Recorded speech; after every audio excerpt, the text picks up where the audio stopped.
We're going to be looking at an article from Mick. Mick wrote this one called Bugging Out with the Lykovs. And he released it maybe a week ago. Great article. I got to tell you, I love articles that have a little bit of history and then the lessons there. So, Mick, tell us a little bit about this article. Run it down and give us a little recap for us. All right. Well, it started off in that I had sort of heard vaguely about the Lykov family years ago, but I didn't think much of it. And trying to think back, I think it was more because it was being told as almost like a rescue. Just here's a family that was lost in the woods and we found them, and isn't that wonderful? But then as I was rereading it, I thought, wow, this sounds an awful lot like a prepper story. Because as I got into the background on it, there was a trigger event, basically one family's SHTF, and they grabbed up their goods and their family and bugged out to the woods. And I thought, yeah, we're reading about that all the time. So I went back and was doing a little bit of more research on it, and just to sort of do the nutshell version of the article.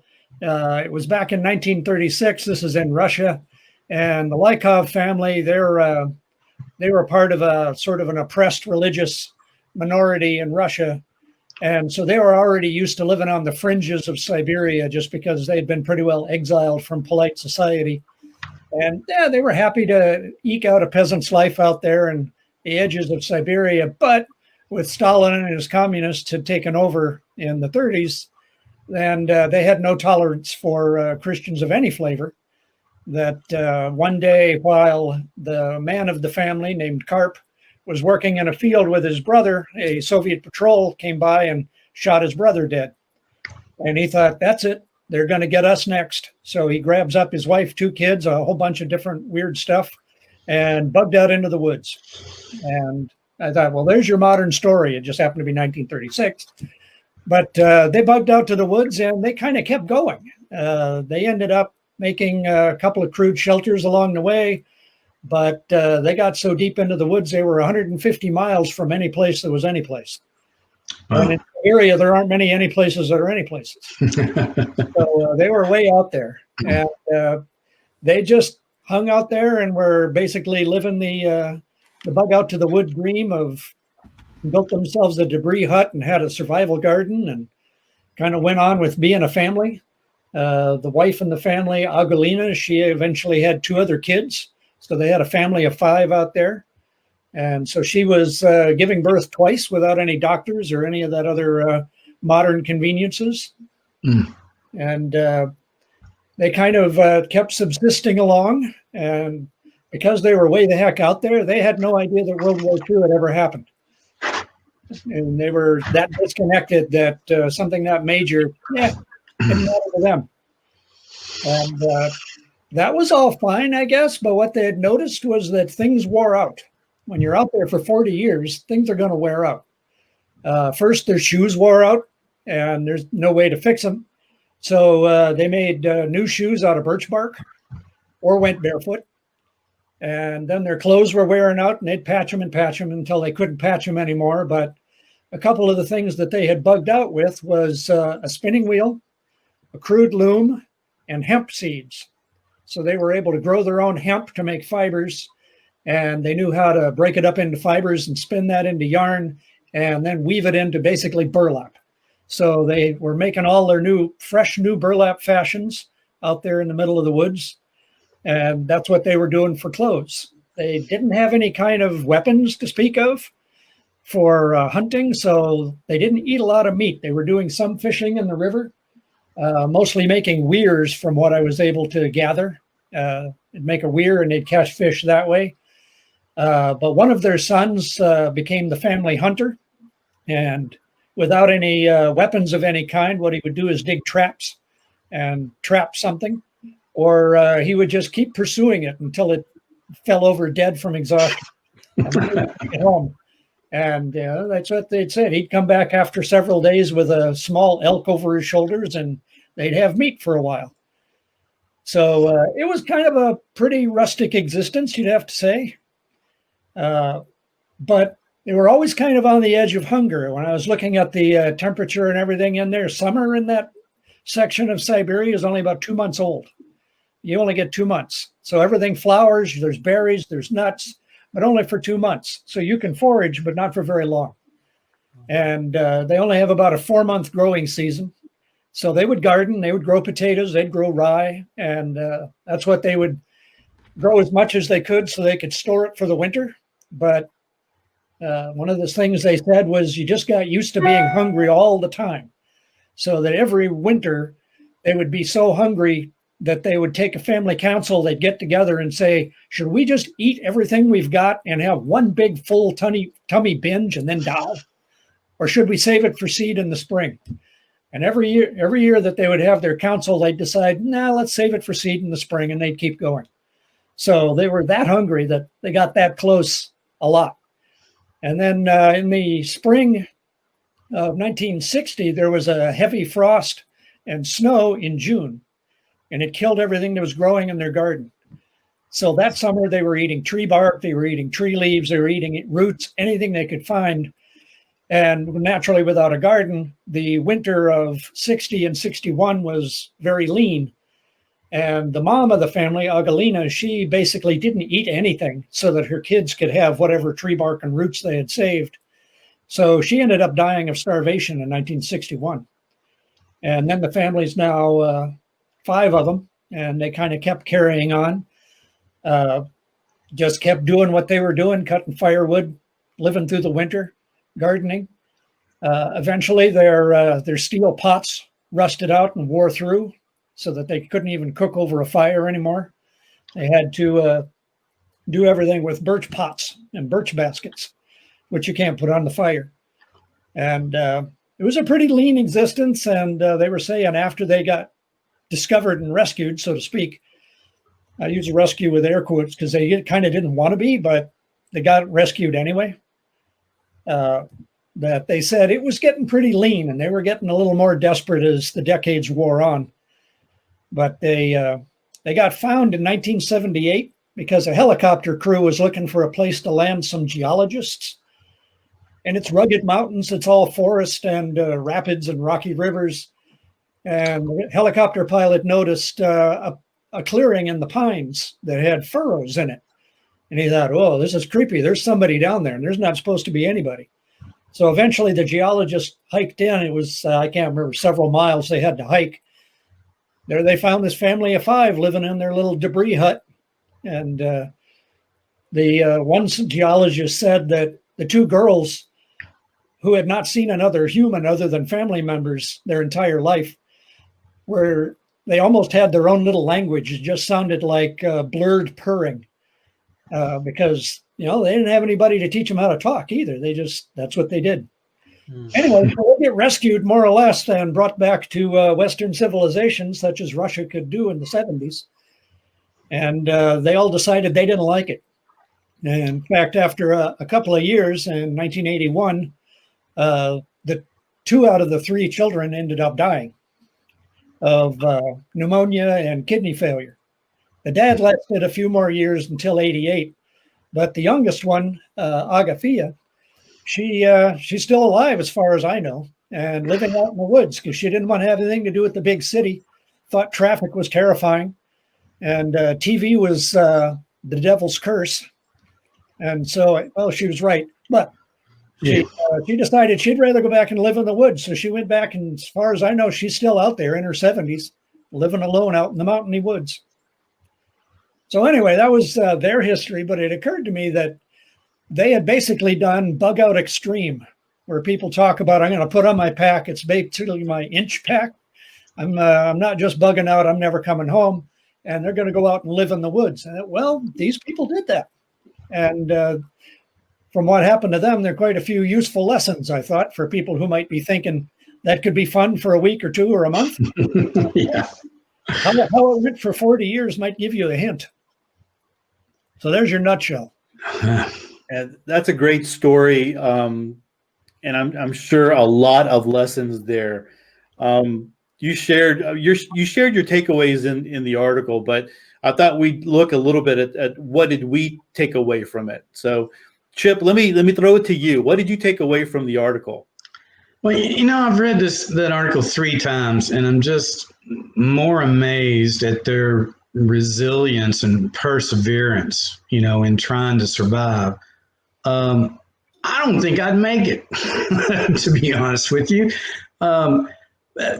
It hit me that, most of our limited bug out plans, they're short-term events. And we really don't have the skills to survive like that for long term. So that's something that I think we need to think about. And, it would take a lot for us to have to leave this rural area, but we do need to put some thought into what would have to happen, and I'm 61. I'm not in great shape. We've got a 3.5-year-old toddler that we'd be bringing along with us. And so going out on foot is just really unimaginable to me at this point. So I'm woefully unprepared for something like that.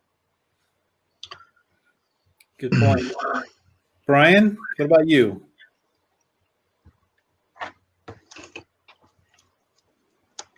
He's speechless. Oh, I think you're muted, Brian. Yeah, sorry, I'm muted.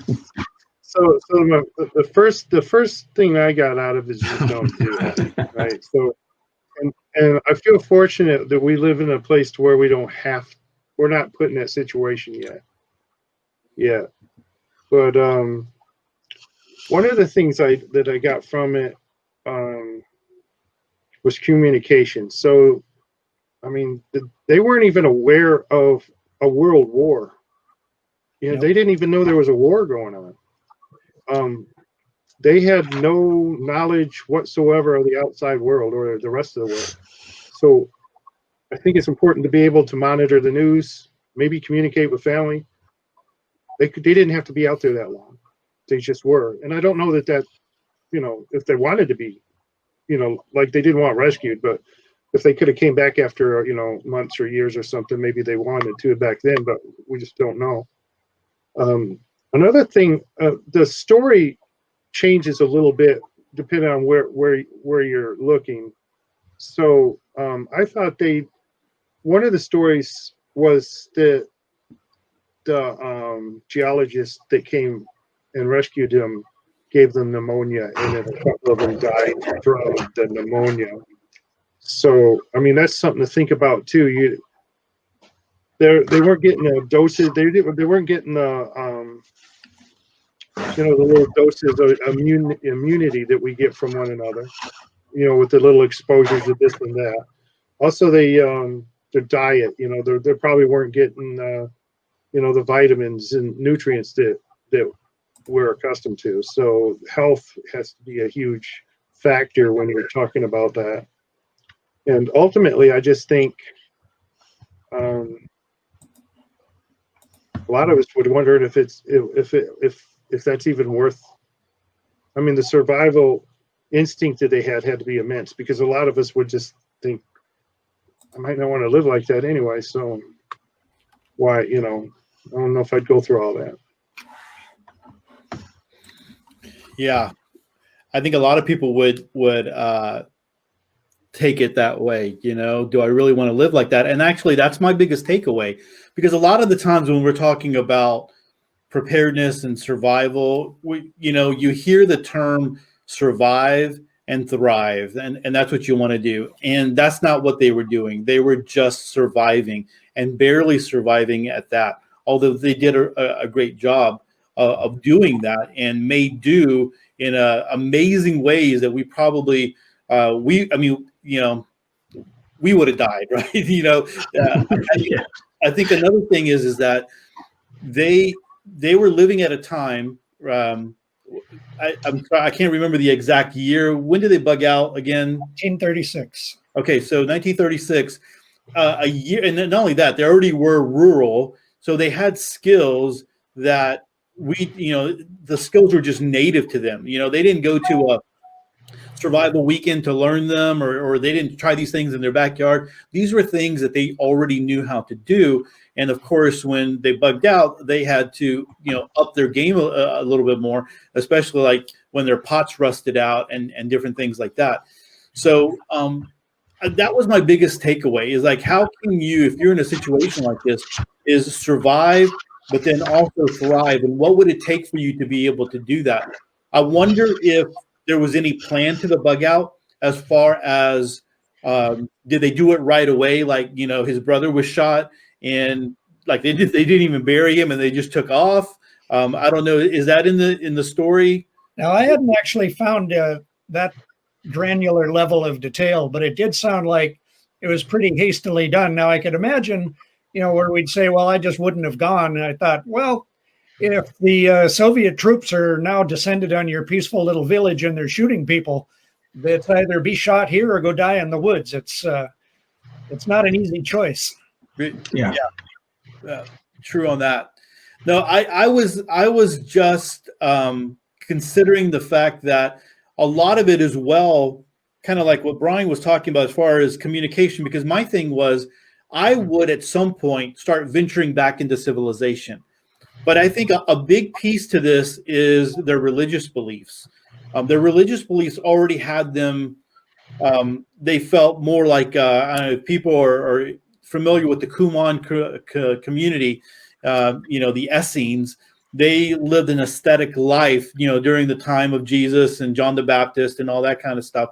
So they removed themselves from society, and so these people were already removed. And then they removed themselves even more. And so for them, it wasn't just a safety issue. It was a spiritual thing as well. And that kind of kept them. Again, like I would have, okay, hey, it's been kind of quiet. Things are bad. I'm going to go venture into the next town, or I'm going to go try to find a town and see if I can get some supplies in some way and do that. And that just never came up. I wonder if that was ever a conversation, you know, in that situation. So that was kind of my takeaway, is not just, you know, when we talk about survival, we don't just want to survive. We want to survive and thrive. So another question for you is, what did it do to your preparedness? You know, after reading this, was there any thoughts? I mean, you know, we can read articles. I read articles all the time. We all read articles. We write articles, and we might read them and take them in a little bit. But this was an article that could really stick with you, right? And really get you thinking. So was there any change to your preparedness about that? Anything there that you'd like to share? Brian, I'm going to kick it to you this time. Okay. Honestly, I haven't made any changes. I don't really prep for the end of the world scenario, the EMP or the foreign invasion or any of that type of thing. So my bug outs, again, at my age and my wife's age, in our situation, I don't see us like throwing on backpacks and going out in the woods and hoping that we can get by. That would, in our case, that'd be an illusion. But I also think that in 99.5% of the population, it's also an illusion. So game wouldn't last. They didn't even have much game there. We have it in abundance here, but not for that type of scenario. So if it got so bad to where, I mean, they were in a different situation, but if it got so bad to where we thought we had to run off into the woods to live, like Grizzly Adams, for anybody that's as old as I am, we wouldn't be the only ones doing that. You'd have thousands of people out there. Game would disappear. We'd be tripping on each other, over the top of each other. With their security would be a nightmare trying to, So yeah, I don't really prepare for that. My bug out amounts to, grabbing a bag and having the cash to go get a motel room if I need to, or visit a relative.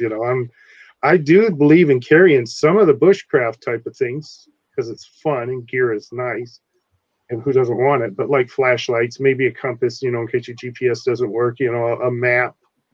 You should always have a knife on you and a method of protection, whatever that option is available to you. But as far as like, the shovels and the tents and all that stuff, I think you should have something, for shelter and emergency. But I just don't. That's not in my bug out. You don't have a spinning wheel in your bug out bag? No, I don't. And How heavy was that? That had to been like, did they take a pack of mule or something with them? Or? No, actually, if you look at the photo, it looks like the wheel is maybe about yay big around. So Yeah. it's really rudimentary little spinning wheel. It's not the sort of classic colonial American style. But still, it was a hunk of wood that they had to haul around. But then so was the loom and two steel pots. So I have to say their bug out bag probably didn't come in at 17 pounds. Right. Yeah, and it didn't have a flash drive. No. Well, and again, there are different people. You know, they're made differently back then. You know, they were used to hard work, and they could carry a lot more and deal with it that way. My biggest takeaway was the fact that, I mean, my plan, it kind of like I believe it's probably everybody nowadays. You know, at one point early on in preparedness, bug out is still the big hot topic. Everybody wants, talks about bug out. I know over at Prepper website, if I link to a bug out article, it's going to get traction. People want to read about that. They want to know what kind of gear to put in a bug out bag, all that kind of stuff. But I think at some point there was this real change that people started realizing bugging out is not, unless you have a place to go, unless you have a bug out retreat, you have a grandparent or a parent in the country or whatever, bugging out is not really your number one priority. And I think a lot of people are going to bug in. However, with that said, my plans on bugging out previously was always to go to my dad's property up in the country. Well, he sold that probably about a year ago. I mean, I wasn't able to get up there with the church and with my job and different things that were going on. And they're getting older, and it just was starting to get into disrepair, and he wasn't able to finish the things that he wanted to do. And so he's like, you know what? There's no reason why to just have this if no one's coming up here. And even if we had to bug out, it wouldn't be ready. So he wound up selling it. So that was always my go-to. And now I don't have that. And so my thing is like, what am I going to do? Because all my family lives in town. So this is what I was thinking about. All my family lives in town. I don't know anybody who lives out in the country, or I don't have a grandparent who lives out there or anything like that. And so I really, if for instance, like Hurricane Harvey, where the water was coming right up to my garage, and I have a bunch of people who I know a bunch of people who did get water in their homes. Some people that I know were taking pictures from their second floor down to their first floor because the water was that high. My bug out plan would be to go to a family member's house that is better off than me. That right now, that's what it would be. If it was the Walking Dead type thing, that kicks it to a whole nother scenario, right? And that probably would mean bugging out to the woods, or bugging out, probably going out to East Texas, going towards that way, and trying to find a place that no one is there. Maybe, just kind of like, hey, I'm going to hang out at your home for a little bit until, if you come, it's clean and you can, it's yours. But if not, I might need to just sit there. I don't know. I have no other plan whatsoever. Mick, what about you, man? Well, I'm kind of in the same boat as you guys, in that part of the reason we are in this property is it's a good bug-in location.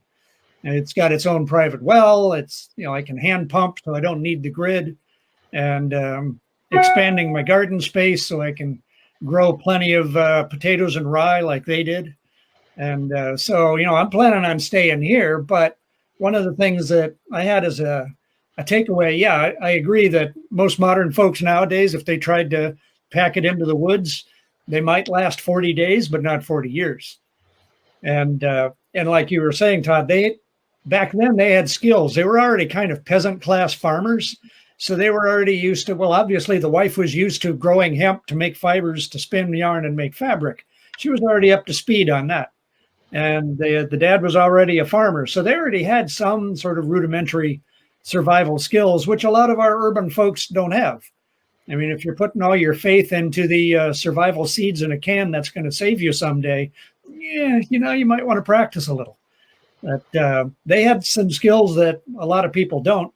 And for all we know, they were the only family in their village that survived. Maybe another dozen families booked it out to the woods, but they didn't last that long.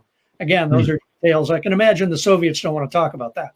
But the takeaway that I had in there was that you could come up with a trigger event. As much as I think this is my bug-in place and I'm just going to stay here, there could be an event that says, no, I can't stay here. I really have to leave. What am I going to do if that happens? And Chip, you were talking about an inventory. You've got a couple of blog posts talking about take inventory and know what you've got. Now, that would probably be a good thing. That I thought, well, if I've got a half an hour to put everything in the truck, what am I going to take? If I wait until I've got the half hour, I'm going to spend half of it spinning and scratching my chin and not loading the truck. So, figure out if I've got to leave, what am I going to take? And right now, I don't have anywhere to go other than, like you say, friends.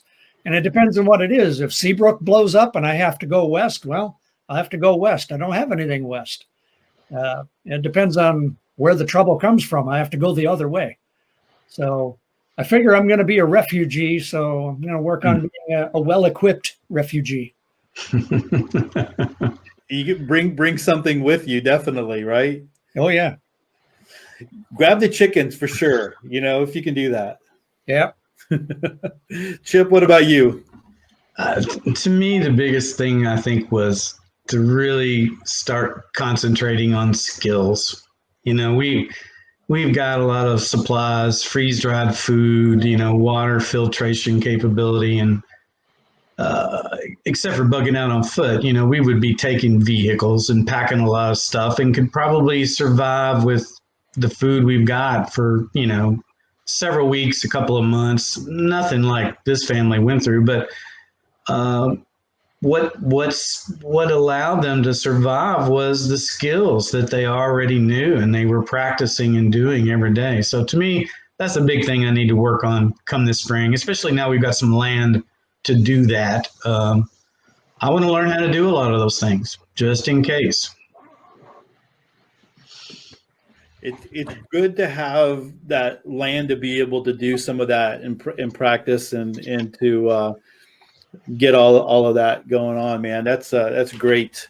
Yeah. And to be honest, that's one thing that I've also thought about is like, do I need to move further out from where I'm at? And so that's probably another thing that I've been thinking about.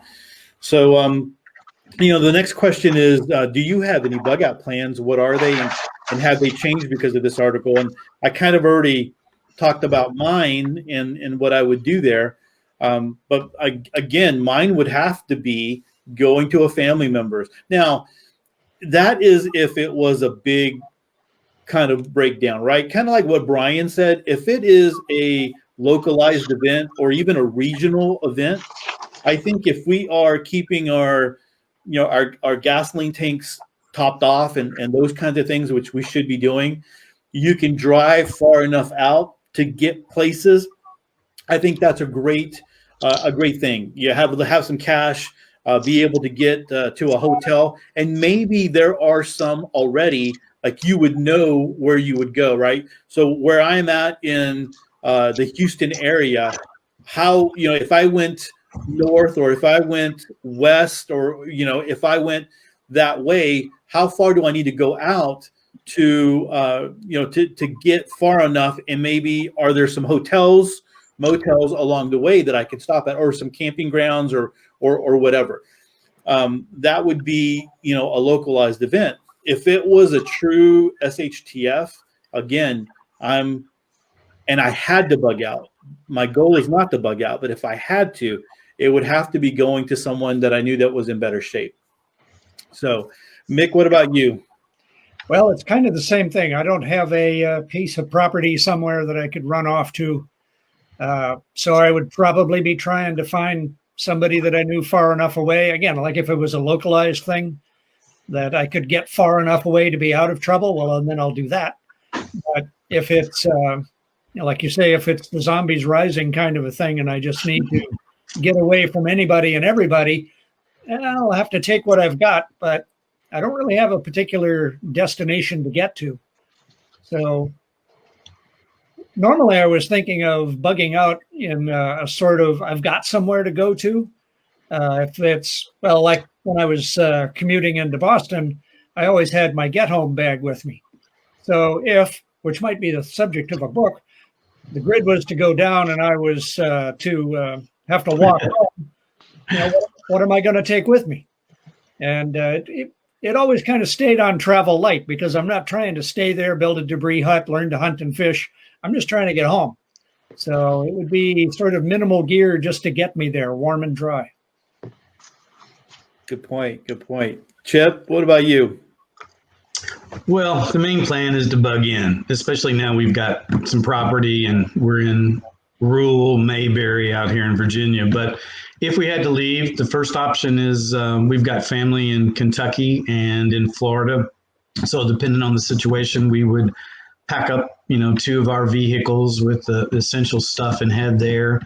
If that wasn't an option and we couldn't make it that far or for whatever reason, we've looked at some areas in Western Virginia, northern North Carolina, to where, there's places that we could go and hang out and camp and survive for a little bit, but certainly nothing more than a few weeks or, a couple of months at most. One thing it was interesting we thought about, if it was a true, breakdown in society, SHTF, it might be good to have a list of homes in the area that are for sale that nobody's living in.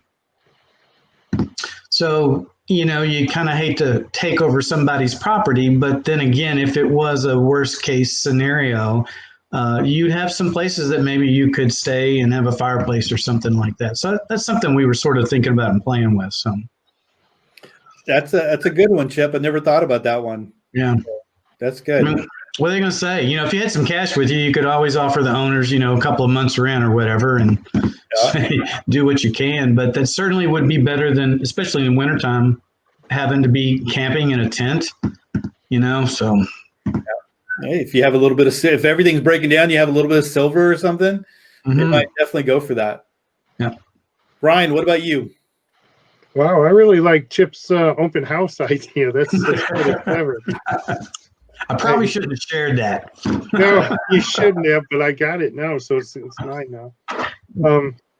I actually do have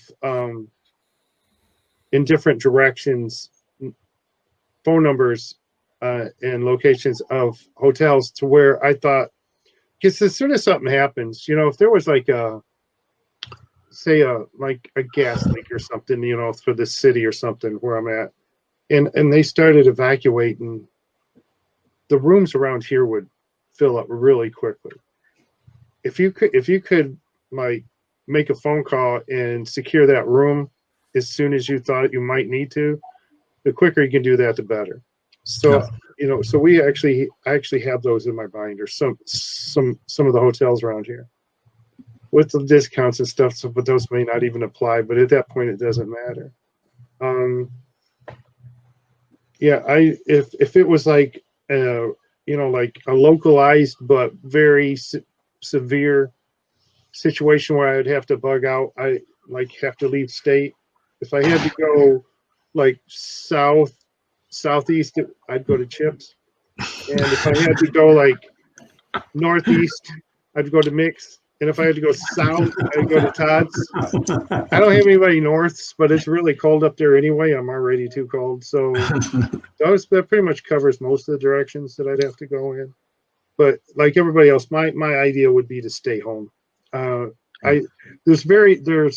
don't really see the likelihood of me having to leave and go out into the woods. I don't really foresee that happening in my lifetime, but it's always possible. But as far as like short term, just sticking with the if I had to load up the car, the truck, and I've got the fuel I could actually probably make it to your house, Todd, without ever hitting a gas station. You wouldn't want to hit a lot of potholes, but I got the fuel.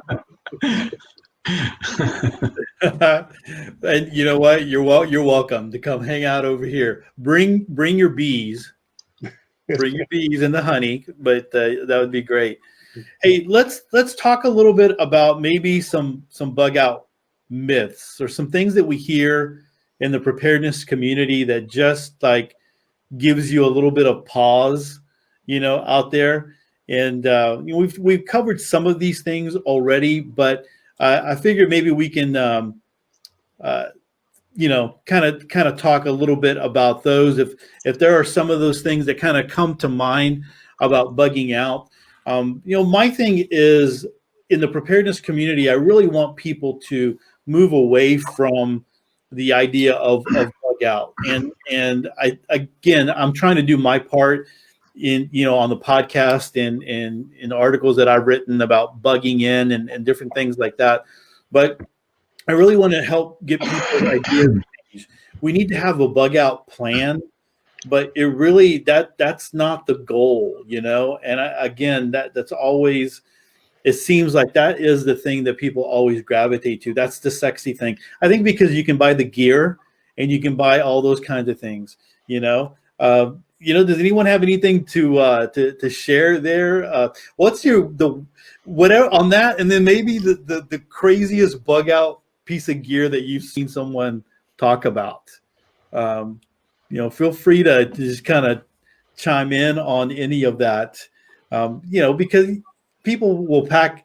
I've seen, I don't know about you guys, but I have seen people that post their pictures on Instagram and different places, and they have everything but the kitchen sink.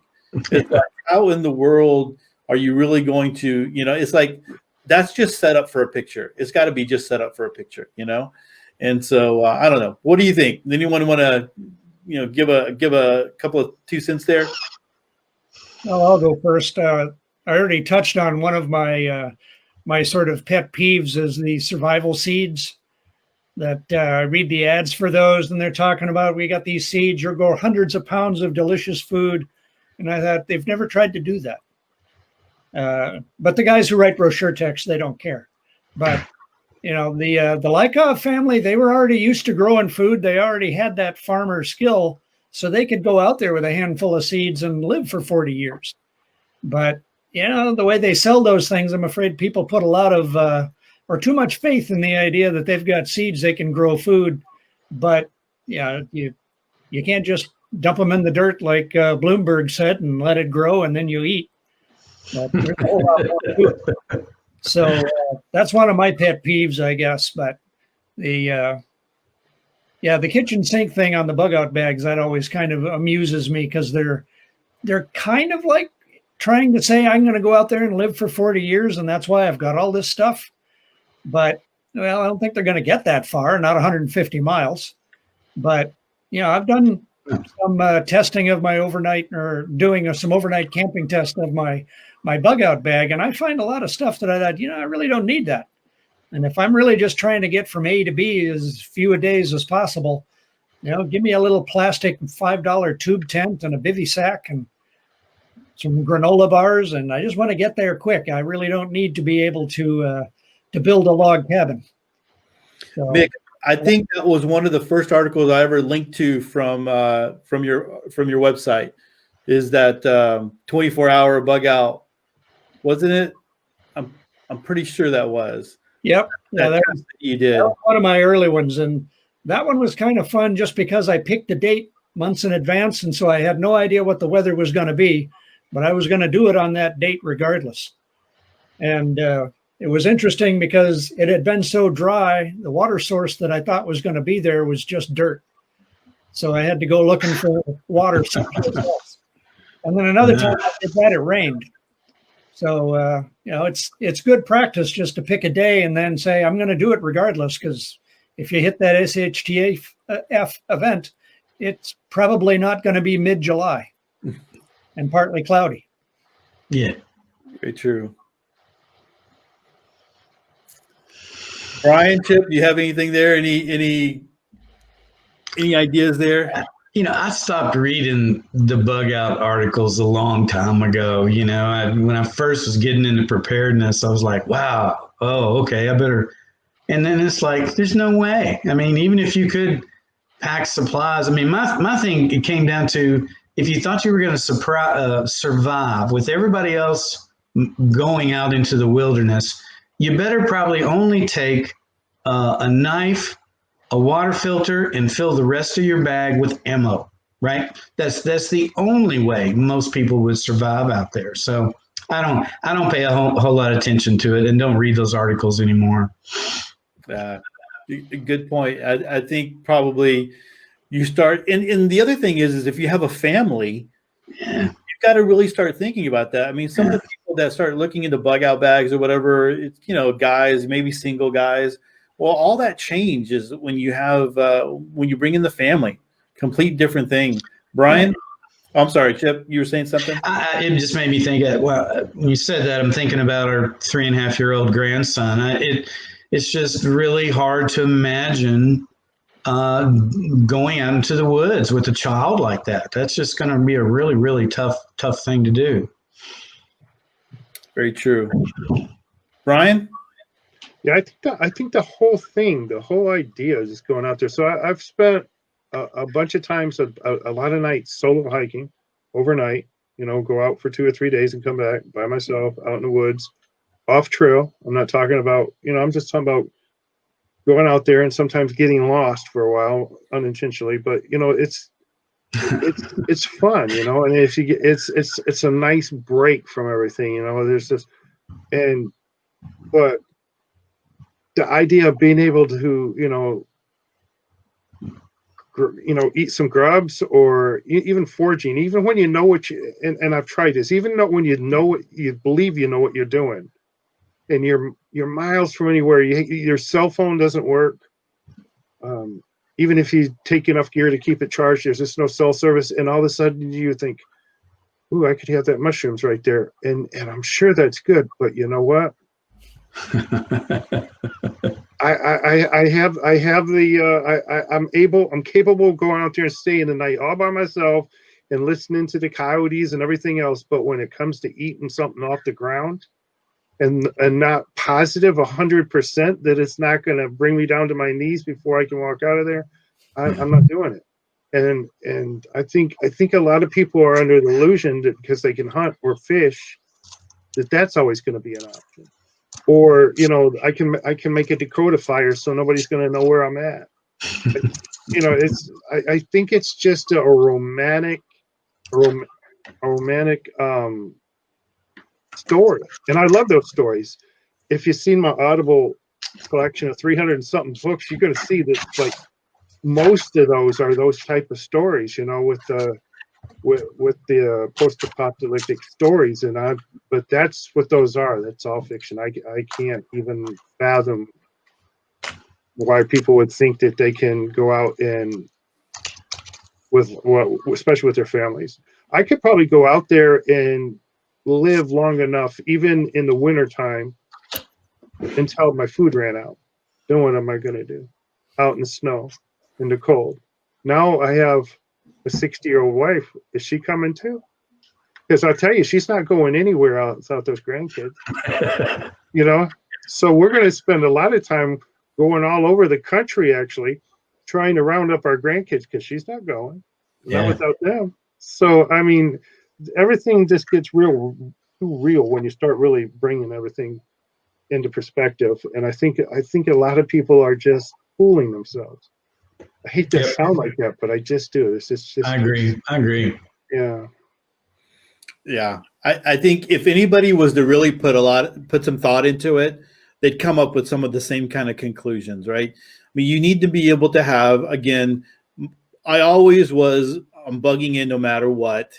And then Hurricane Harvey came and flooded everything, right? And so that there was people who felt like they were in great shape, and then all of a sudden this 1,000-year flood comes in and it wipes out things.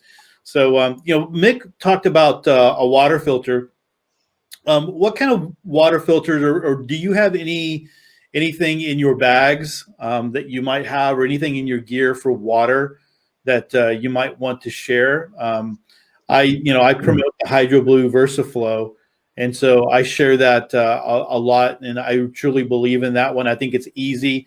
I've talked about how you can have the Hydro Blue and then screw on a soda bottle. it's so different than the mini Sawyer, where you have to have the plunger to backwash it. On with the Hydro Blue VersaFlow, you can just screw on a soda bottle, even one that you find, and use it to filter water and also to backflush it. So that's one, and definitely have the the tablets to put in water if you needed to do that.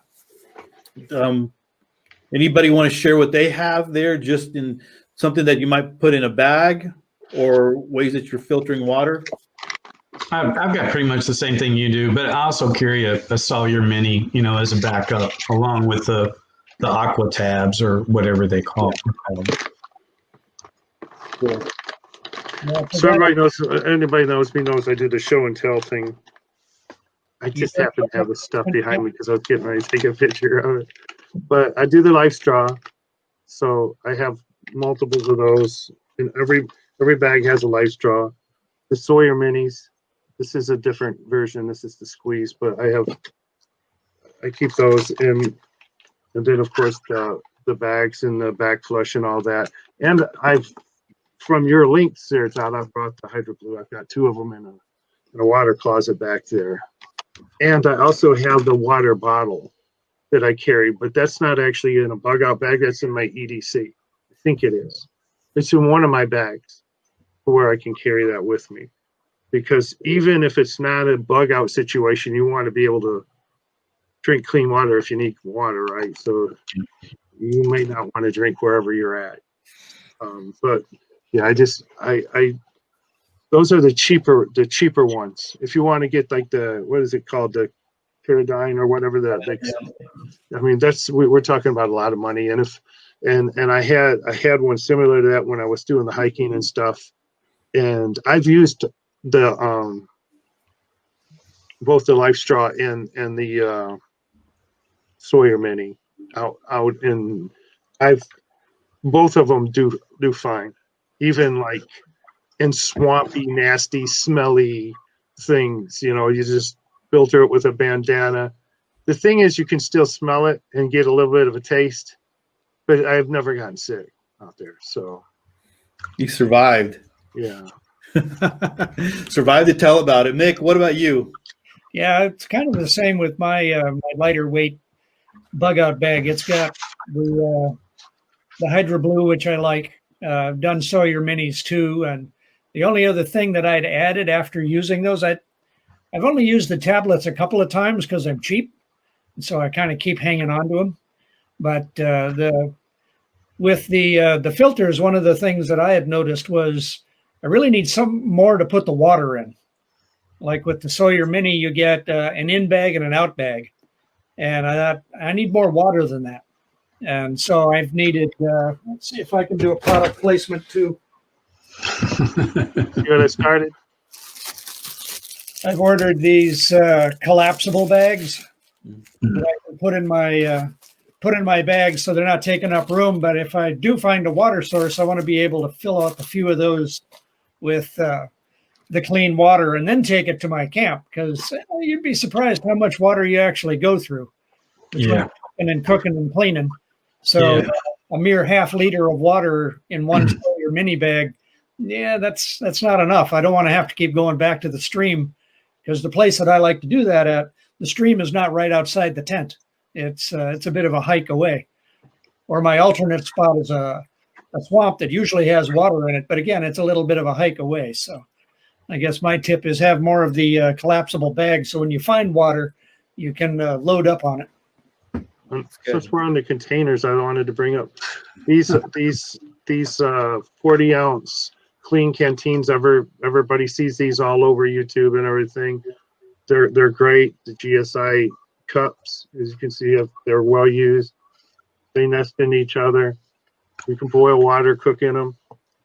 These smart water bottles, and then I've learned that these whatever this is that one of my kids left here, and I emptied it out, some kind of vitamin water or something, Vita Nutrish, but I liked the caps on these. These will fit the Sawyer Mini. Oh. So you can use it to filter your water into it, or you can even use it for a backflush. So these are nice. So and they're better than these thin things. These water bottles. So they'll last a long time. You can throw a couple of these in your pack, and you don't even have to fill them until you're ready. But it's always good to have a nice uninsulated so that it doesn't burst on you, but a nice stainless steel container so that you can boil water. So if you can't filter it, you have that option as well to boil your water. Just let it cool down to a nice temperature before you take a sip. That's my tip. Are you speaking from experience? No, but I've gone and it's funny that you say that, because you're making some coffee, you wake up in the morning, that's all you want, because that's just going to make everything perfect, because you woke up. I'm a hammock guy with the tarp. I don't like tents and floor or ground and all that stuff. So set up a tarp in a hammock, and you wake up and the birds are chirping. It's really nice weather and everything's perfect. All you need is that cup of coffee. So you heat up the coffee, you pour your instant. You know it's going to suck, right? Because it's an instant coffee, but it's fine. It's coffee, and you stick your finger in there, and it's okay. That's good. And now you take a sip of it, and you realize, okay, the coffee's a perfect temperature, but that metal container it's in is almost your lips are sticking to it. Okay? So I don't think a lot of people realize that until the first time they tried it, over a flame like that when you're heating your coffee. Nobody ever told me that in camping school. So. Someone told you in camping and survival school. Right. Hey, I think that's an article right there. All right, so that's a perfect segue into our last little bit here as we're getting ready to wind down the show. Bug out survival tips. And so, Mick, I'm going to let you kick it off, man. What do you have for us? Well, it's kind of an offshoot of what I was saying before. Rather than bring the kitchen sink, test out a minimal set of gear. How little do you need to get you 3 days on foot? So you're doing 2 nights. You don't need a fishing kit. I always laugh at those because I'm not going to stay anywhere long enough to fish. And, just minimal. Need something to keep the rain off me, keep me warm, keep me dry. Minimal food too. MREs are interesting, but they're heavy. Yeah. So, a couple of bags of oatmeal and some of that, hardly any weight, but I can get somewhere and not be starving, not eating tree bark, although you can do that. But again, I don't want to stay around long enough to do that either. So, traveling light, that would be kind of the tip is try it out, see what you don't need, because you'd be surprised how much you don't need. Good. Chip? I would say, one, you need an inventory of all your supplies and equipment so that you know where stuff is. But if in that inventory you can mark things as being for bug out and you're able to sort and filter and get to that list quickly, that's going to save a ton of time and frustration and anxiety, because you got your picking list to go get stuff, and you can get packed up and out of there much quicker. Good point. Brian, what do you have for us? Probably my biggest tip would be think of why you would be bugging out. What's the most likely reason that you would have to leave your home and the safety and security of your house and all the things that you have there, and whatever that is, whether it be a fire or evacuation or whatever, plan for that. So more likely, rather than having a survival axe or something, you might want to consider having your documents backed up, maybe on a drive or even hard copies. If you're, insurance papers, phone numbers, passwords, that type of thing. If you take any type of medicine, it's good to have some meds, in case you can't get them for a few days while you're doing it, wherever it is you're going. And some cash in case you can't access an ATM machine for whatever reason. Have some cash on you. And I think I think a lot of us need to bring it down. You mentioned earlier, like, what are some of the crazy things that that you've seen people buy. Well, you can go find that on my blog because I had a whole blog post over it, because I was that guy when I first started doing this. You know, I was just like, oh, a 3-person a 2-person 4-season tent, $475 sold, you know, and I'm just like, oh, it'll be here in 2 days. Thank you, Prime. I went in it exactly one time. That was with my grandson in the backyard. So, I mean, it's just like, oh, a GPS, look at, wow, that's a lot of money, but it does everything. I can put all the topo, yeah. Yeah, it's better if you just bring it down a little bit and stay more realistic and try to think of why you would need to bug out. And I can pretty much, in fact, I can make a promise. It won't be an EMP. I can promise that, because if it is an EMP, you can't find me anyway. So you can't be mad at me. But yeah, it's not going to be that, you know, the end of the world scenario. It's just not. Good point. My little bit of advice that I would say is, if you're looking at a bag that, you know, whatever, go bag, bug out bag, get home bag, whatever it is, I'm a big fan of being modular. And, you know, if you have like your fire kit, if you're gonna include that, then put it inside of put it all together in one place. If you're looking at, you have a battery charger, you know, Brian's recently done an article on that, on, you know, you have your battery chargers and you have your other things that are electronic. Maybe you keep them all in one place, your food all in one place, and just make it really easy to identify and to find and to grab those things and get them out of your bag. The last thing you want to do is throw everything in a bag and then have to sit there trying to pull it all out.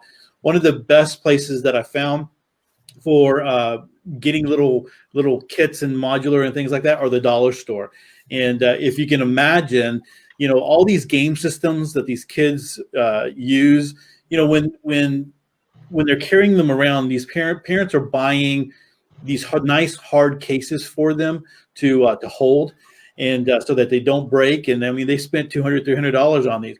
But when that system goes obsolete and the next one comes out, well, all those hard cases and the things that, you know, they don't fit the other game systems. So what winds up happening is they just got to get rid of them, and they wind up at dollar stores. So I have found some really nice hard cases that I could, you know, use for like a fire kit. Nice zippers, you know, they have pouches and all kinds of things on the inside so that you can separate things, and everything is nice and neat. And so, you know, that might be, you might have to go to a couple of different dollar stores. You might have to hit them different times, but there's usually something like that you can use if you need to build something, you know, in a modular system. So that's my little piece of advice when you're talking about kits. I mean, I use that all the way around.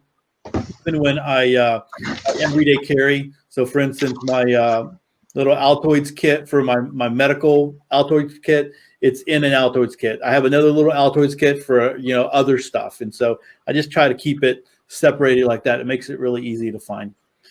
All right, guys. Well, hey, it was a great evening hanging out with you guys and talking about this article. Again, Mick, great article. Way to go on this one.